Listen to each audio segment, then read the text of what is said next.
Hey guys, my name is Shayna Hoover, and today I'm going to be talking and discussing our Chapter 10 video assignment about physical castration and whether or not I think that it serves as a just punishment and a good deterrence, or if I think that it violates ethical standards and human rights. So after watching the video and considering both sides, I am against this punishment for a few reasons.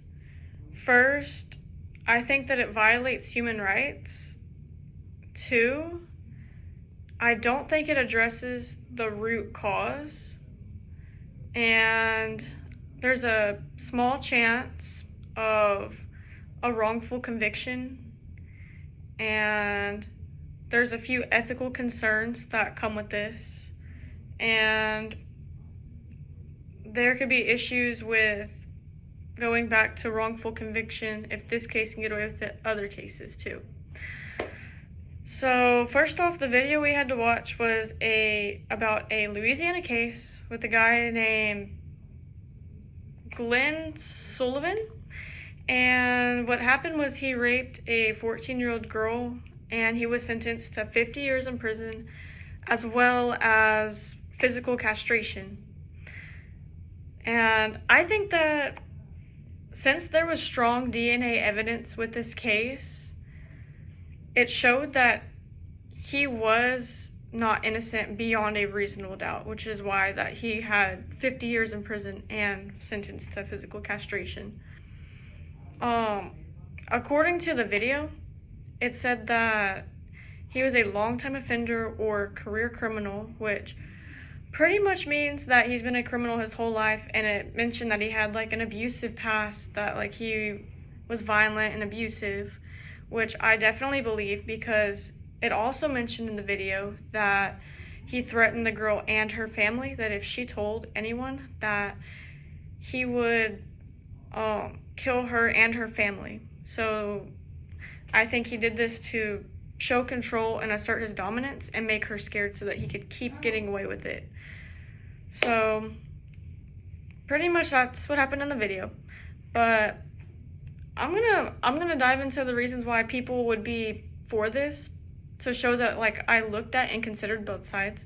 So the reason that some people would be for this and think that it is an effective deterrent and a just punishment is, one, it protects the public and prevents like something from this happening from the same person, because many offenders will reoffend, and taking away their ability and sex drive to rape again will prevent them from reoffending this again.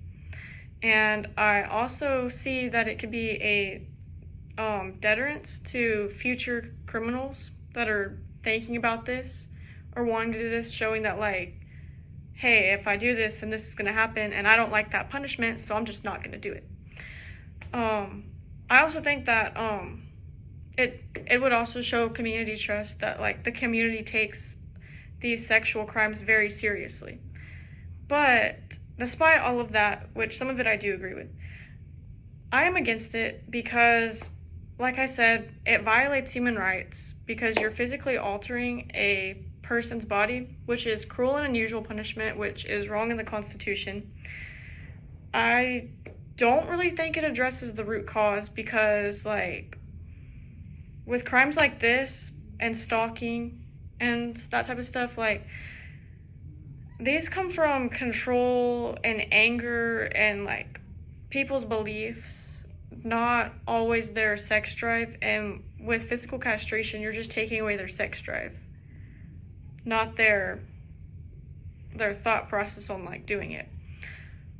I also think it's unethical to make doctors have to perform this type of surgery when that's something that they don't agree with and they have no say so in the case. They're just like told what to do, and to them that's not ethical, and they might not want to do it, and it's not fair to those doctors. And I think that if we let a case like this, like a rape case, go to court and have physical castration as a punishment, then for justice and that it's accepted, this opens the door to other crimes, such as like, I don't know, like, it just opens the door to other crimes having like the possibility to have these extreme physical punishments. And the more crimes that we let have punishments of physical castration, the more likely for a risk of wrongful conviction. And even though the chance is small, that means that there's a small chance that if someone is wrongfully convicted, they are getting this cruel punishment when they did nothing wrong. So that's pretty much my take on this case. So that's pretty much all. Bye. Thank you for listening.